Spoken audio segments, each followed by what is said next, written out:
Hello, friends. How are you? Fine, thank you, sir. So, today we are going through modal auxiliaries, the use and application of modal auxiliaries. Modal auxiliaries are very important in your day-to-day communication, composition for okay, Okay, and attempting competitive exams. In every exam, there is a question on modal auxiliaries. yes. Okay, so let us first come to what is modal and modal auxiliary. What is modal auxiliary? The words like can, could, may, might, shall, should, will, would, must, ought to, need, dare are treated as modal auxiliary in English language, in English grammar. What are the modal auxiliaries? These are the words that are treated as used as modal auxiliaries. The word modal is derived from mood. For the further understanding of now these, for the further explanation, we can say the word modal is derived from mood, which means state of mind. साधारण शब्दों में हम कहें तो जो mood है, mood से ये मॉडल शब्द बने हैं, मॉडल बना है शब्द, which means state of mind. और मूड का मतलब क्या होता है? मन स्थिति, state of mind, mental status, state of emotion, sentiment and thought. आपकी मन स्थिति, विचार, भाव, ये मूड है। And conveys the mental status और mood of the speaker while the word. Okay, और ये जो शब्द हैं, इस वजह से, चूंकि ये क्या है, सेंटिमेंट को बताते हैं, मनोदशा को बताते हैं, मन स्थिति को बताते हैं, तो कन्वेज द मेंटल स्टेटस और मूड ऑफ द स्पीकर। ये शब्द अपने आप में किसे बताते हैं? स्पीकर, वक्ता जो भी बोल रहा है, उसकी मनोदशा को ये बताते हैं। क्या भाव वो कह रहा है, क्या वो विचार कहना चाह रहा है, क्या उसका इमोशन है। While the word auxiliary means extra helping, extra support, extra helping. So, auxiliary verb means additional helping verb, extra helping verb. No, there are certainly the helping verbs are the basic principal helping verbs is am, are, was, were, has been, have been, had been, will be, shall be are treated as helping verb.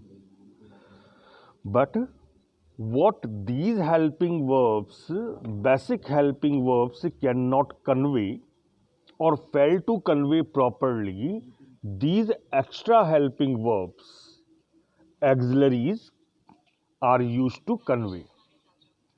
Okay, चूंकि ये extra helping verb है, extra सहायक क्रियाएं हैं, तो जिन चीज़ों को हमारे मूल सहायक क्रियाएं इज, एम, आर, वॉज, वर इत्यादि कन्वे नहीं कर पाती,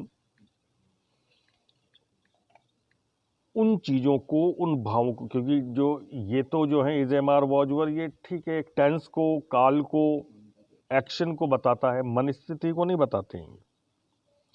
तो मन स्थिति को बताने का जो काम करता है वो कौन करता है? मॉडल एक्सिलरी करता है। Axillary means helping verb. Okay, Yes. extra helping verb. Is it clear?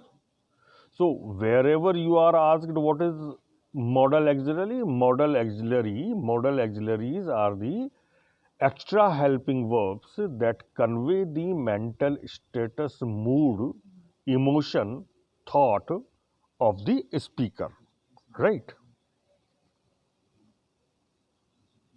फिर मैंने इसी को दोबारा रिपीट किया है आप ताकि समझ लें। So in simple words, modal auxiliary is the word that denotes mental status mood of the speaker and functions as helping verb in a sentence. ये मनोदशा को बताते हैं और किसका काम करते हैं? ये सहायक क्रियाओं का काम करते हैं, मॉडल हेल्पिंग वर्ब्स का काम करते हैं। जो अब समझने वाली बात है next regarding the modal axillary, application of model auxiliaries, वो ये है, model auxiliary is always followed by first form of the man verb in simple sentence. जिस भी साधारण वाक्य के अंदर हम मॉडल एक्सिलरी को यूज कर रहे हैं वहां पर मॉडल एक्सिलरी के बाद में निश्चित रूप से क्या होगा? वर्ब की फर्स्ट फॉर्म ही आएगी, यदि हम वर्ब की फॉर्म लगा रहे हैं तो। पैसिव के अंदर it takes be and then it is third form. Okay, और जहां पर वर्ब नहीं है जिन सेंटेंसेस के अंदर, ये अभी आगे आएगा जब हम एक्सप्लेनेशन में जाएंगे, तो वहां पर इस मॉडल के साथ में, मॉडल एक्सिलरी के साथ में क्या लगा देते हैं? हम बी लगा देते हैं। Can be, may be, shall be, should be, will be, must be. इसमें ऊपर एक शायद मिस रह गया, एक एक्सिलरी, ought टू। जब हम डिटेल में आएंगे तो there will be the description and usage of ought to also. So if it is missing here, don't worry. इसको मैंने हिंदी के अंदर उसी चीज को एक्सप्लेन किया है। अंग्रेजी भाषा में वह शब्द जिसकी सहायता से व्यक्ति की मनोदशा, मन स्थिति, मन भाव को बताया जाता है, वो अपने आप में क्या है? मॉडल एक्सिलरी है। ध्यान देने योग्य बात यह भी है कि मॉडल एक्सिलरी के बाद सामान्य वाक्यों में केवल वर्ब की फर्स्ट फॉर्म का ही प्रयोग किया जाता है। केवल क्या लगाएंगे हम? हमेशा वर्ब की फर्स्ट फॉर्म। और मॉडल एक्सिलरी वाले सामान्य वाक्य निम्न पैटर्न पर बनाए जाते हैं। यदि हम इन पे पैटर्न की बात करें तो पैटर्न क्या है इसका? सिंपल सा, सब्जेक्ट जो भी आपका डूअर ऑफ द एक्शन है in a sentence, that is subject, काम को करने वाला, प्लस मॉडल। उसके साथ में हम क्या लगा देंगे? Whatever is the modal auxiliary eligible to be used there in the sentence. जो भी उपयुक्त मॉडल है वो लगाएंगे हम। इसके साथ में लगाएंगे हम वर्ब की फर्स्ट फॉर्म, और फिर जो भी आपका ऑब्जेक्ट है, ऑब्जेक्ट इसके बाद में, वर्ब के बाद में, वर्ब के बाद में हम ऑब्जेक्ट लगाते ही हैं। Object means what the doer is doing, what the subject is doing. Subject जो भी काम कर रहा है। और सिंपल सेंटेंस में आप ये ढूंढ लें भाई, जो भी चीज व्हाट का उत्तर दे रही है सेंटेंस में, वो निश्चित रूप से क्या है? ऑब्जेक्ट है। So let us come in detail to the applications of these model auxiliaries. So first we are taking up can.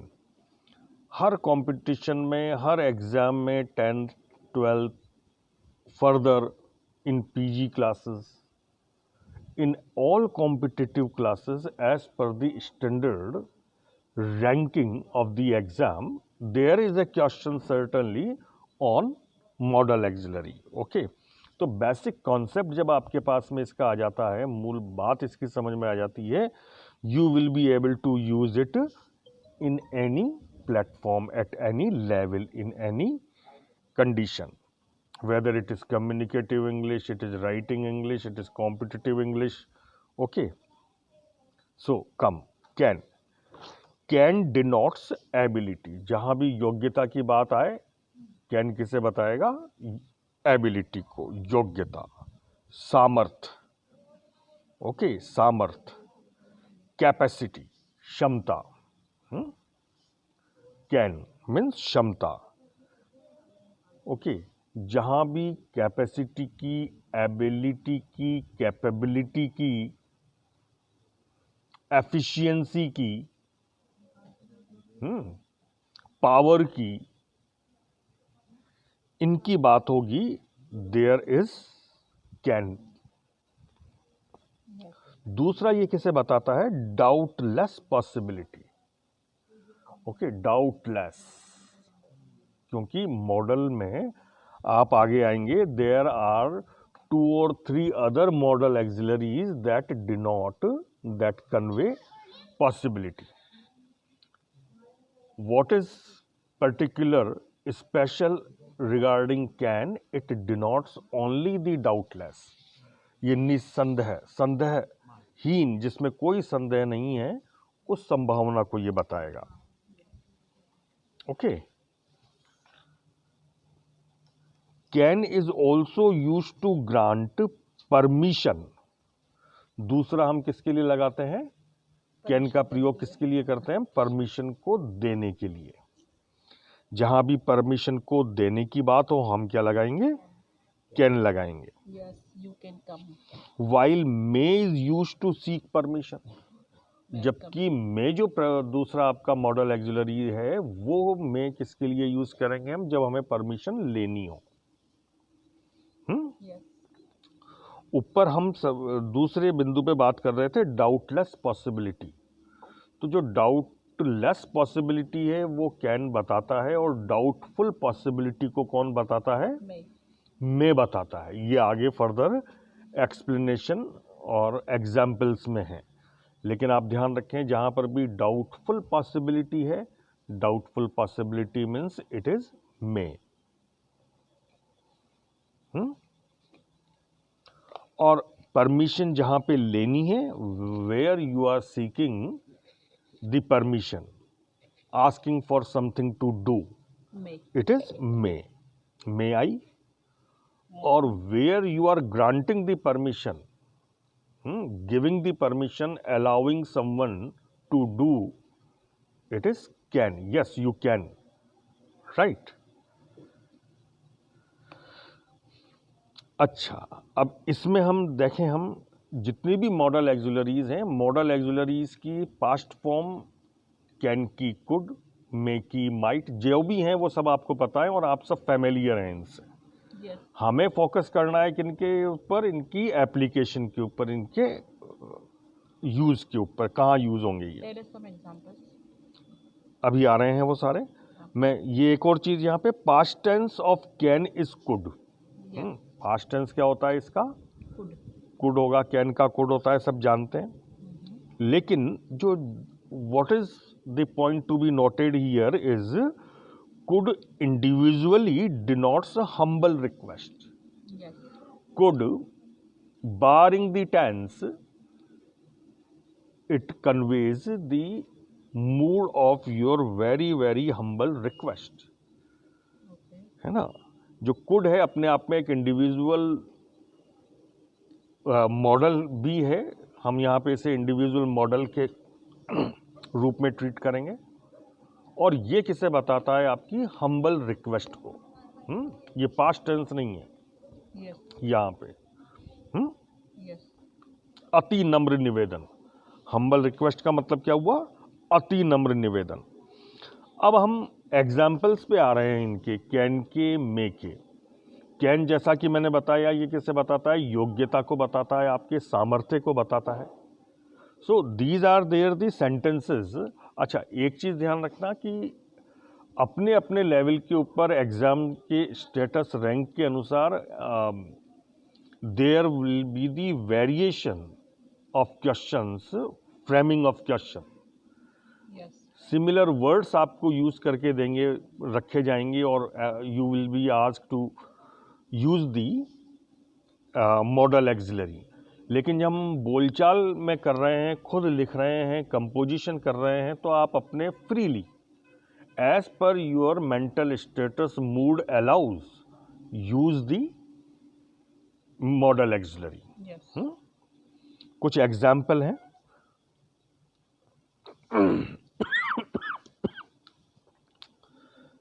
Sorry, जैसे ये सेंटेंस है, हिंदी में दिया है मैंने पहले एग्जाम्पल. मिस्टर शर्मा अंग्रेजी व हिंदी के साथ 10 अन्य देशी और विदेशी भाषाएं बोल सकते हैं. राइट. ये उनकी समर्थता है, सामर्थ्य है, Ability. क्षमता, उनकी योग्यता है. इसको हम बिना यूज किए हुए, मॉडल को यूज किए हुए कहेंगे, लिखेंगे तो कैसे लिखेंगे हम? आप वही इट का यूज़ करते हुए, जैसे पहले बताया है मैंने एक सेशन में, it is the ability of Mr Sharma to speak 10 foreign and local languages with English and Hindi. Okay, Yes. The same can be stated as, इसी को हम फिर ऐसे कह सकते हैं, Mr Sharma is able to speak 10 other foreign and local languages with English and Hindi. Okay, Okay. Able to, यहां पर आपने किसका यूज किया? Able to, unable to, right. Yes. To infinitive है, वो you have already gone through. Yes. अब हम इसको जब मॉडल में कहेंगे एज एन एक्सिलरी, मॉडल में कैसे कहेंगे? Mister Sharma can speak English and Hindi with 10 other foreign and local languages. Okay, mister Sharma can speak. Yes. आप इसी चीज को कह रहे हो पास्ट में. Mister Sharma could speak. Yes. The form of the tense will be the same, only the form of modal auxiliary will change. Yes. Okay, could. अब इसी सेंटेंस को आप, if you are in interrogative tone, can Mr. Sharma speak? Yes. Okay, interrogative plus negative, can't Mr. Sharma speak? Yes. Simple negative, Mr. Sharma cannot speak. Yes. In past, could not. Yes. Clear? Clear. Next example likewise, Lata ji आज भी उतनी ही मधुरता से गीत गा सकती हैं जितनी वह आज से 50 साल पहले गा सकती थी. Right. See, Lata ji can still sing with the same melody and eloquence as she could 50 years ago, as she could in past. Both models are. in the Both sentence. are there, both forms. Lata ji can still sing the song with the same melody and eloquence as she could 50 years ago, or she could do 50 years ago. Right? Okay. Lata ji, it is the ability still with Lata ji to sing with the same melody and eloquence as it was with her 50 years ago, only with the application of it. Yes. Lata ji is still able to sing the song with the same melody and eloquence as she was able to 50 years ago. Okay, able. So, able, ability, capacity, wherever these words you are using, Can. और आप इसमें model का use करना चाहें, सीधा आप क्या लगाएं? कैन और कुड लगाएं. Yes. नेक्स्ट एग्जाम्पल, वह 70 साल की उम्र में भी 100 किलो वजन उठा सकता है और 10 किलोमीटर दौड़ सकता है. Capacity. It is his capacity. Yes. Even at the age of 70, he can lift 100 kg weight and run for around 10 kilometers. Yeah. Yes.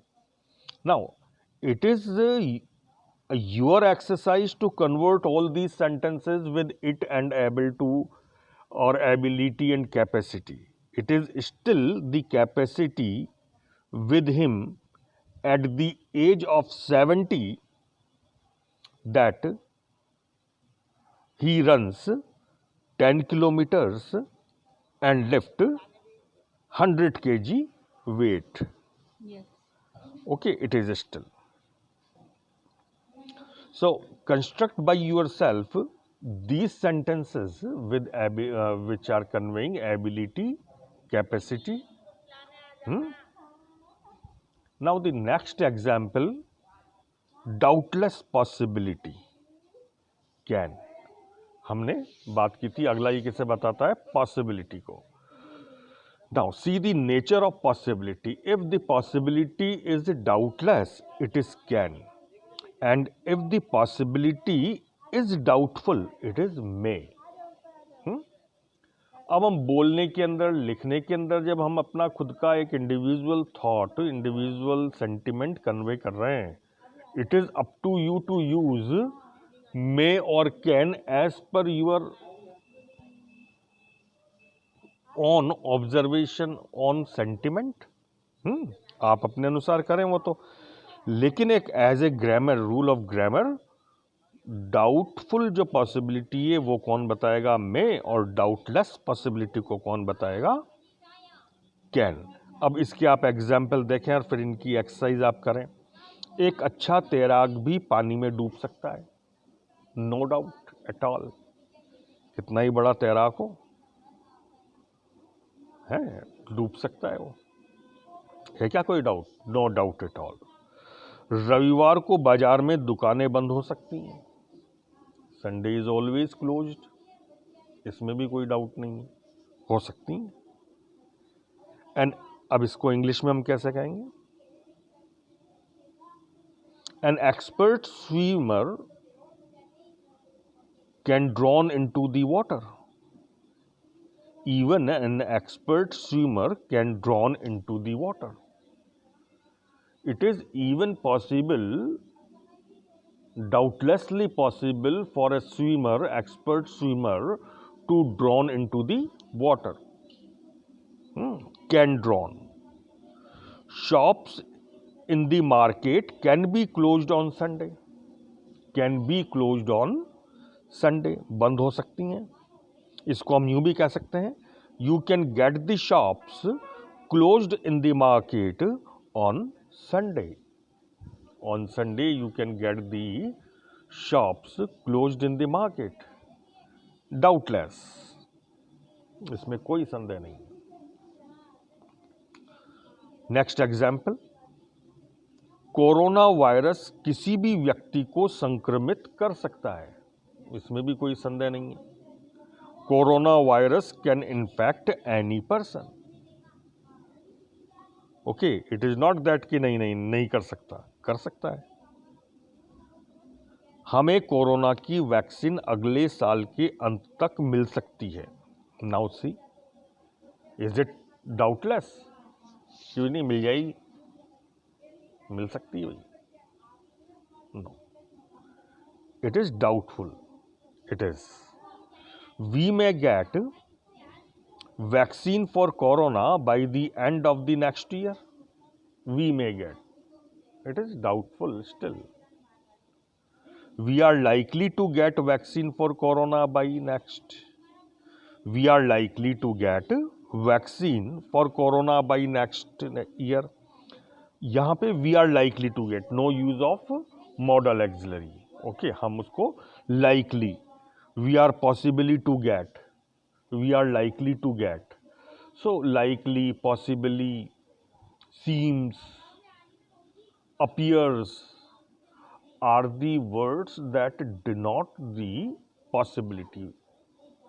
और जब आप इनको यूज कर रहे हैं, इनको देख रहे हैं और आपसे कहा जाए एक्सिलरी का यूज करें, तो आप as per the sentiment mood of the sentence speaker, उसके अनुसार आप क्या करें, उसको यूज करें. अब अगला है, जैसे यह प्रश्न परीक्षा पेपर में आ सकता है. यह प्रश्न परीक्षा पेपर में आ सकता है. अब just see the nature of possibility. Is it doubtless और डाउटफुल?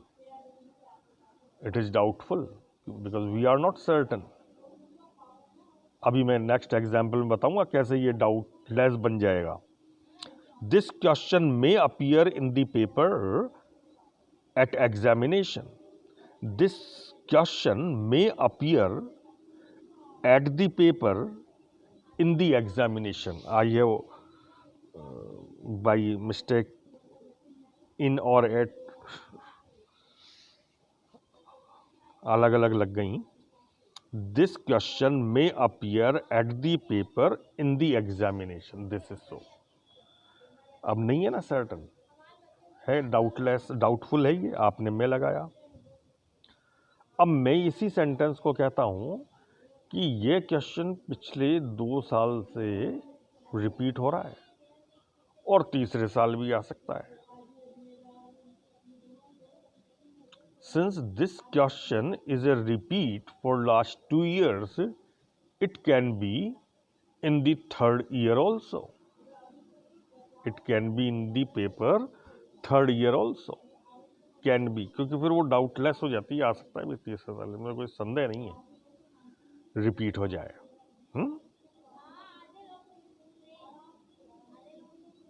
क्लियर? लाइकली। अब बहुत सारे इसमें एग्जाम्पल्स हैं जो आप you can put, like it may rain heavily in the month of June and July. It may rain heavily. अब it may rain heavily, it is doubtful, it is not clear, that it is not certain, that it is not doubtless that it would be the heavy rain. It will be the heavy rain. It may, हो सकती है। वो आज आ भी सकता है और नहीं भी आ सकता, क्योंकि उसने कुछ बताया नहीं। He may be here or may not be here. See, since he didn't tell, since there was no words from him regarding his arrival here, regarding his coming here. He may be here or may not be. He may come here or he may not come here. Because there was no words from him regarding or on his arrival.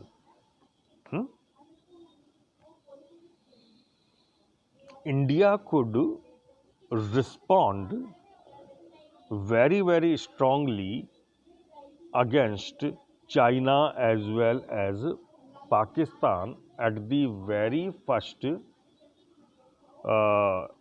aggression, at the very first misadventure on the border. But India preferred to wait. India preferred to wait. Could attack, right? Past में कर सकता था।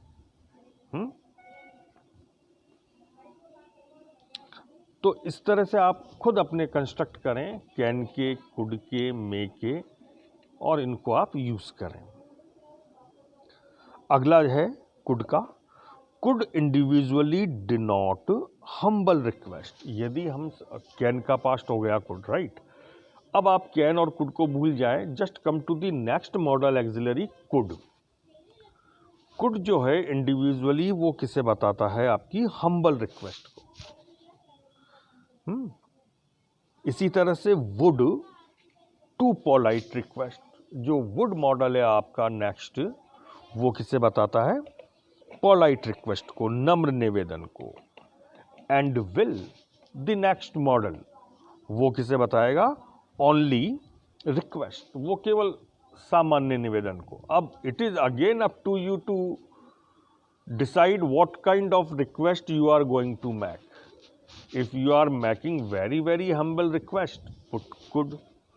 If you are making polite request, put would. If you are making simple request, put will. Okay. So, yeah. Like at the counter of a shop, you say, will you show me that piece? Will you show me that piece from the counter? Okay. To some senior, to your teacher, to your lecturer, to some senior you are speaking to.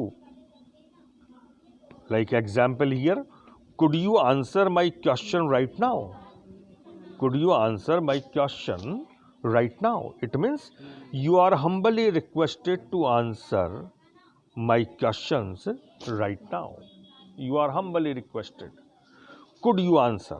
अब humbly requested के भाव को कौन बता रहा है, sentiment को कौन बता रहा है, कुड यू, जब आपने हम्बल रिक्वेस्ट की। पोलाइट रिक्वेस्ट आप कर रहे हैं, would you answer my questions right now, would you answer my questions right now, polite request. You are politely requested to, ऐसे भी आप इसे बोल सकते हैं। नेक्स्ट, इसी को आप सिंपली कह रहे हैं किसी से कि will you answer my questions right now, will you answer my questions right now, क्या आप कृपया मेरे प्रश्नों का उत्तर देंगे अभी। Will you keep quiet for a while, will you keep quiet for a while, क्या थोड़ी देर के लिए आप चुप रहेंगे, शांत रहेंगे। तो आप you just convey your sentiment of request with these three words, three modal auxiliaries.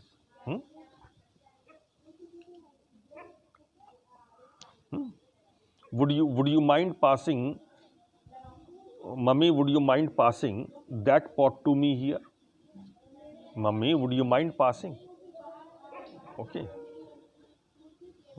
would. Sir, would you please listen to me on this issue? Sir, would you please listen to me on this issue?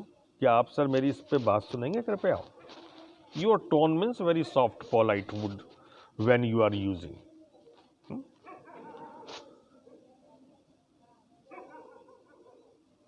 Could you please heed to this point?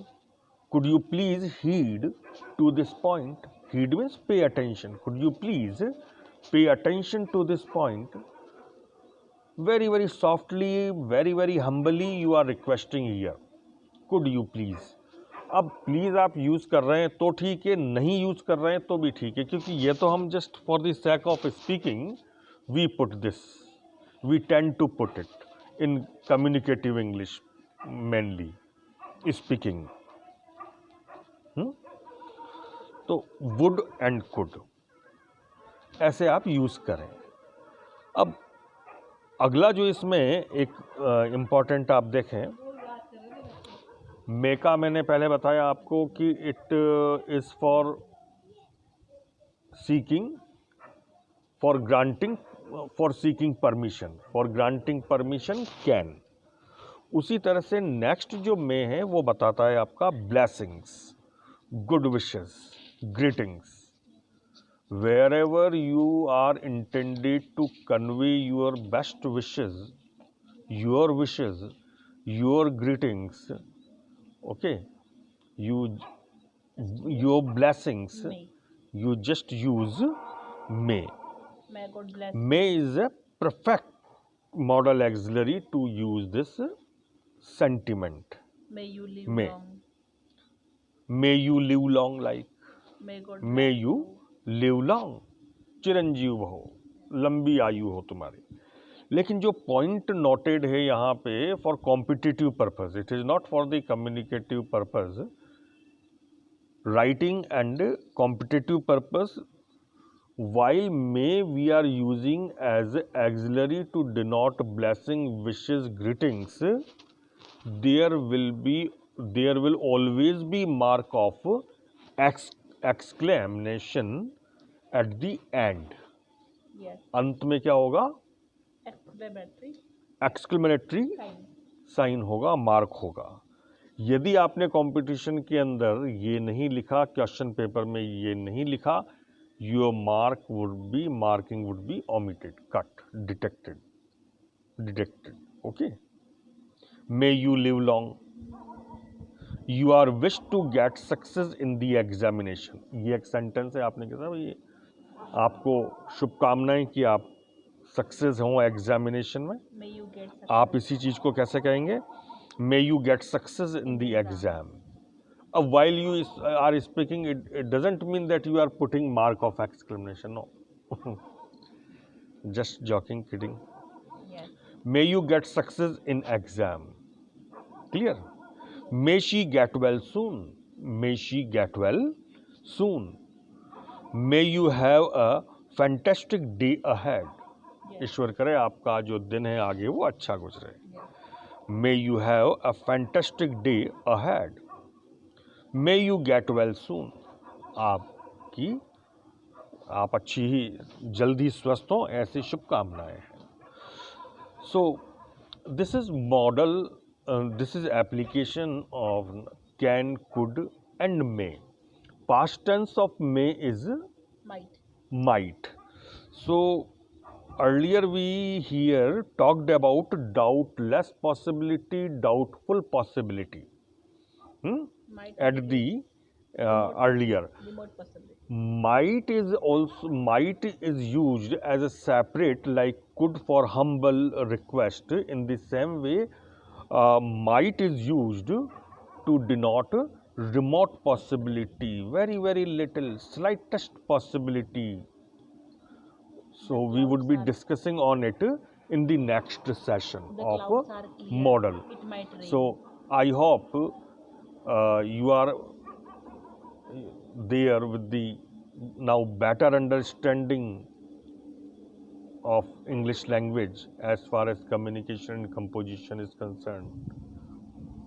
Your performance attempting questions on these grammatical application must be improved there.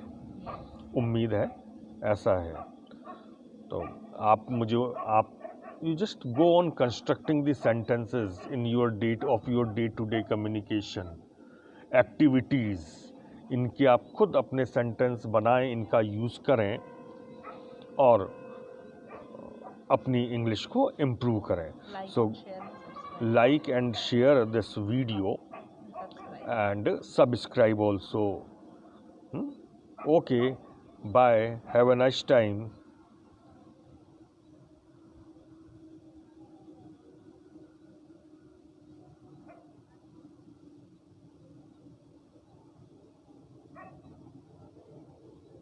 Save करो.